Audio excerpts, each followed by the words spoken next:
PDF Bodoland development foundation बेखौ जोंनि माखासे बारग' NDB आरो लेखा गोरों सेंग्राफ्रा लोगो नांनानै बेखौ माखासे बोसोरनि सिगाङावल' जागायदोंमोन आरो बेयो उदालगुरि जिल्लानि गुबुन गुबुन थाखोनि सुबुंफोरखौ माखासे ट्रेनिं होनाय बिसोरनि थांनानै थानायनि राहा लामाफोरखौ फोरोंनाय बेबायदि गोबां हाबाफारि बिथांमोना मावबोदों आरो दिनै बे BDF केम्पासाव माखासे स्किलिं सेन्टारनि थाखाय UNICEF-जों काजिरङा इउनिभारसिटिजों गासैजोंबो लोगो नांनानै गोबां इनिशिएटिभ लादों आरो एन्टायार बड'लेण्डआव BDF-आ दिनै जोबोद मोजां खामानि मावदों। दा जाय मोनसे समाव बे NDB-नि डिजिगनेटेड केम्पमोन नाथाय दिनै बेवहाय सुबुं माहारि जौगानायनि थाखाय जोंनि माहारिनि माखासे रांखान्थि जौगानायनि थाखाय आरो गोबां रोखोमनि मदद होनो थाखाय जि हाबाफारि लादों बेखौ आङो बाख्नायदों, बिथांमोनखौ साबायखर बावदों आरो बेबायदि जुदि बयबो जोंनि लेखा गोरों लाइमोनफ्रा बयबो मोनसे बिथिङाव बिबान लायोब्ला दायित्व लायोब्ला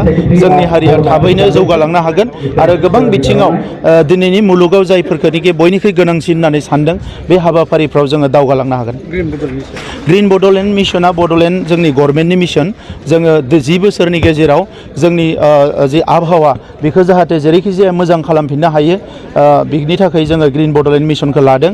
जोंनि ओनसोलाव प्लास्टिक बाहायनायखौ बोरैहाय खमायनो हायो आरो बेजों लोगोसे जोंनि ओनसोलनिफ्राय जि दै माखासे रानलांनाय बायदिसिना थासारिफोरखौबो नायनानै जोङो ग्राउन्ड वाटार बाहायनायखौ बोरैहाय 10 बोसोरनि गेजेराव फोजोबहैनो हायो बेबायदि गोबां मिशन लानानै ग्रिन बड'लेण्ड मिशनखौ जोङो लाबोनाय जादों।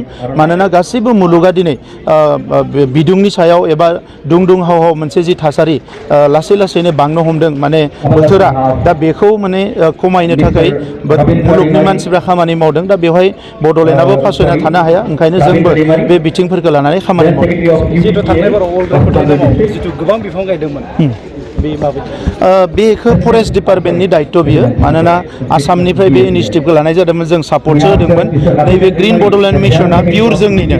दा बेवहाय इक'नमिकेलि इम्परटेन्ट बिफां, नेचारेलि इम्परटेन्ट मेडिसिनेल भेलु थानाय गोबां रोखोमनि बिफांफोरखौ जोङो बेयाव गायनाय जागोन जाहाथे बियो इक'नमिक साइडखौबो नेचारेल साइडखौबो गासैबो साइडखौबो कभार खालामनो हायो। बेबायदि जेबो नङा, फैदों बिथांमोननि मानसिफ्राबो, नाथाय बेखौ सोरबा साफा सानै मानसिया मायबा इन्ट्रेस्ट गोनां मानसिया बेबायदि बानायना दामना होदों। सोरबा बाहागो लाबाबो लायाबाबो दुरान्ड कापआथ' साक्सेस जाबाय, नैथि खेबनि थाखाय दुरान्ड काप खुंजाबाय बेयाव साक्सेसफुलि। आरो बेवहाय दिनै जोंहा बड'लेण्ड जि FC, सोरबा स्टेटआ FC-आनो गैया नर्थ इस्टआव, खिन्थु बड'लेण्ड FC-आ बाहागो लादों आरो बेखौ इन्टारनेसनेलि मिथिजाबाय।